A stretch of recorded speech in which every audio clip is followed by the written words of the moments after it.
full of it. Thank you. He is so full of it. I just want the world to know. Okay.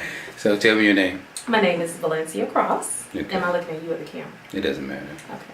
But which one is going to make me look like I'm looking at the TV camera? Yeah, the TV camera. It doesn't matter. Okay. Yeah, it doesn't Okay. Valencia Cross. matter. Okay, sorry. So what's your name? Valencia Cross. Okay, so tell me about Valencia Cross. I am an educator by profession, minister by call, and I enjoy helping people. So how long you been an educator? 14 years or so. Oh, wow. Yes. Wow, that's a long time as an educator. Yes. So what do you teach? Well, actually, I'm an instructional coach right now, a campus instructional coach. Okay. Yes. So what have you taught I have taught, during your 14 years? during my 14 years, I've taught K through 8th grade and 9th grade English at Cedar Hill Collegiate. And that's it. You taught math too. Well, that's elementary. Oh, K it's the through. same. Oh, it means the same is thing. all See, I don't know that. subjects. See what I'm saying? The educator educated me. Okay. Yeah. And ladies and gentlemen, he's saying that because I taught his son math. And what grade was my son when you taught him in math? He's in the 5th grade. Wow. And how old is my son now? 21. 21? So how was it that you and I still able to be in contact after that many years? I believe that the two of us, we have common goals in helping people and just having a genuine heart to do God's will, honestly. And where did you get your will from? The Lord. It's not my will, but it's His. But it's His will. Where'd you get your passion from? My passion. I believe that passion is something that's birthed inside of you. It's not really something like you can control. It's almost as if you don't do it, you're empty. Mm. Or you're being just ineffective, incomplete.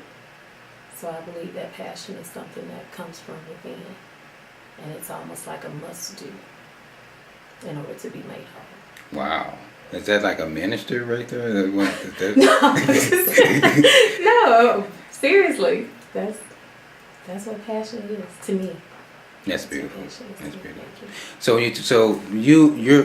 you. What part are you going to play in this Stream My Events, webinar, recreation? What part do you play? I will be over the educational piece, the online educational piece, as the director. I believe. Is that right? Can we edit that? That's right. That's right. And how do you feel about that? Because you've already worked in, and what I want to say, I know I'm off camera, but what I want to say is, well, I don't want to be off camera when I say this. Okay. I want to be on camera. Oh my, I feel special. What I want to say is this educator has not only decided to assist us, but this is something that she has been doing consistently since she's been an educator. She, at this particular time, last year, the year before that, for the past 14, 15, 16 years, she still is in contact with those same students that she had in the K, all the way up. And they still get in contact with her, and they get in contact with her because of her heart. They get in contact with her because of who she is. They get in contact with her because she cares. There's so many sacrifices that she's made within those times, sacrifices that people would not even imagine. And she gave so much of herself without even thinking of herself. And giving of herself has helped so many individuals. I remember my son telling me, Dad, before I even met Miss Cross, he said, Miss Cross want to meet you, and she's going to get on you. I said, I'm not scared of no Miss Cross. I think I'm scared of Miss Cross. And he started laughing. He said, just wait till you meet Miss Cross. And I think when I met Miss Cross, and I threw a jab at her to see what she was going to say, and she came back at me really, really strong. And I was like, And all of a sudden we started throwing jabs at each other. But I come to understand that she really loved those kids. And I think there was even some things that was, my son and I was kind of like having some issues with some, and she felt, I don't know if it was the teacher side of her or the mothering instinct or just the love in her heart to say, let me talk to you about your son. And I think what she talked about was very, very needed at that particular time. So she even blessed me when my son was in her class. And I see her continuously blessing so many other individuals. And I just say to those parents and to those youth, if you want someone who is strong, now somebody get that phone, please. If you want someone who is strong, if you want someone who is dedicated, if you want someone who really sincerely loves kids, this person is the person that you would want your children to know. Because I say to her, anything that she touches is going to turn to platinum. So I want to say thank you for just being you over the years. Thank you for the continued love that you always share with those kids. And I think the world is going to know her beauty. Amen. Thank you. Thank you. And that message goes out to many, many other teachers as well. So tell me about some of the other relationships that you've established with those teachers. You got me emotional.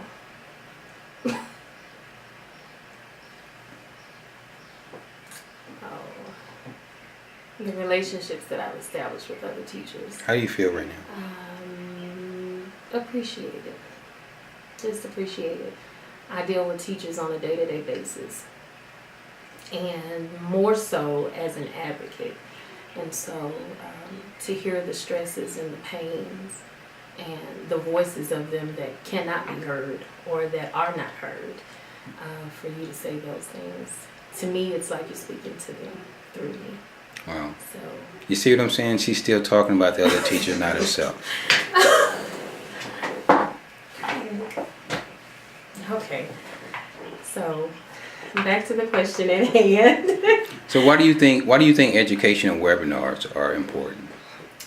I think it's important. Well, if you look at the school system today, I think that it's important for us to actually maintain the connection with where the world is going. And technology is a great part of our children's lives, and that's not anything that we can refute at this point. So I believe that we should actually just embrace it. And I think that teaching students from afar can be a blessing and an encouragement to some, because I've learned that many teachers, they will teach to their own teaching style versus, teaching to the point where it works best for the children. So in other words, it's more teacher-centered versus student-centered.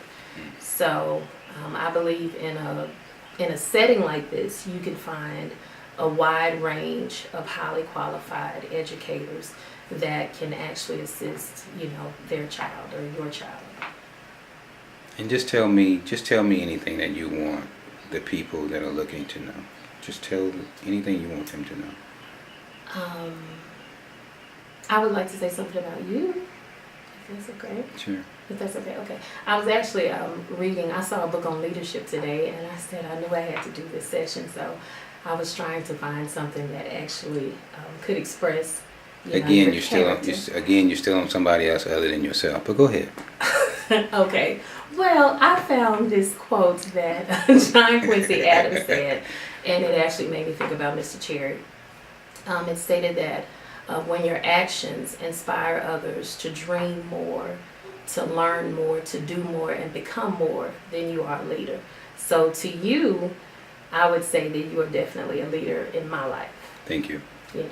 I may have played the teacher role when he stepped into my classroom, but he is definitely a leader. Mr. Cherry, to me, he actually sees what I don't see many of the time. Honestly, you do. Sometimes I don't see all the things that you say about me, but he actually. How do you not see that and you live that every day? I think it comes with just having it's a selfless act, And anytime you're giving yourself selflessly, you just don't take real credit. You just don't take the credit, because I realize that it's a gift from God. It's not me. So it's not my glory. It belongs to Him. As a matter of fact, when I was at Kleberg Elementary, seriously, it was ministry for me, and my students know that. It was just ministry for me, because I wanted teaching to go beyond the classroom, and I still care about them today, as if they're my own. So that's just the way I see education, because you're really molding and changing lives, forever. So, I'm sorry. So, I was just going to say that parents, they actually, entrust us, they trust us with their children, not only to educate them, but to keep them safe, to plant seeds in them that will, that will grow into beautiful flowers or whatever they aspire to be. So I think that that's a great responsibility, and it's a blessing as well, to be just called and chosen to do such a thing. And what are some of the other degrees that you obtained? Degrees.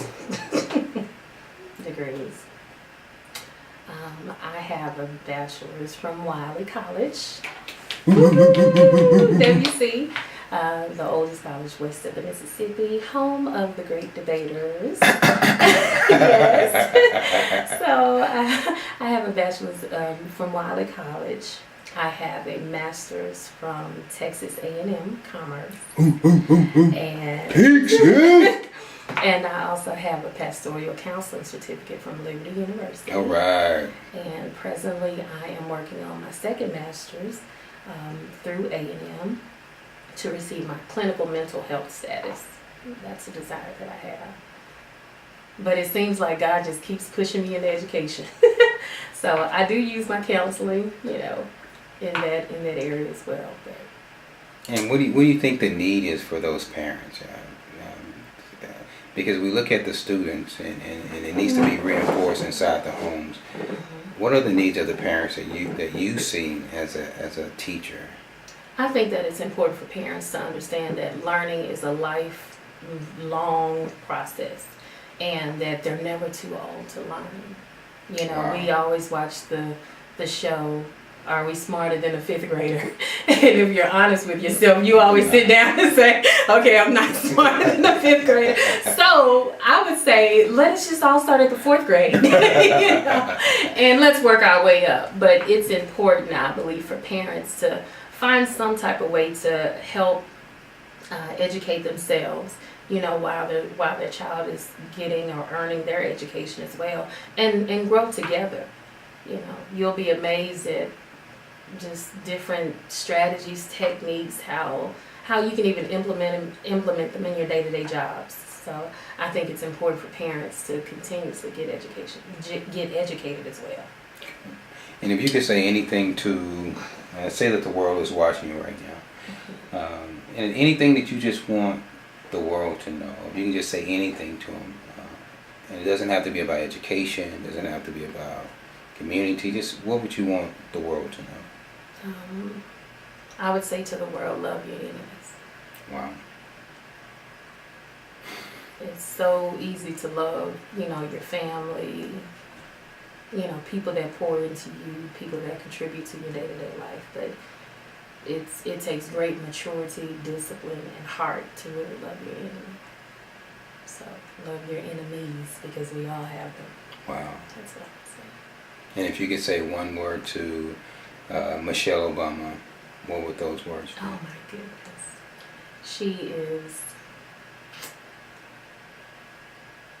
I think that she is a jewel that God has placed in the White House for not only African Americans, but for all women. And I would leave it there. A jewel can stand by itself, So I don't have any words. That's all I would say.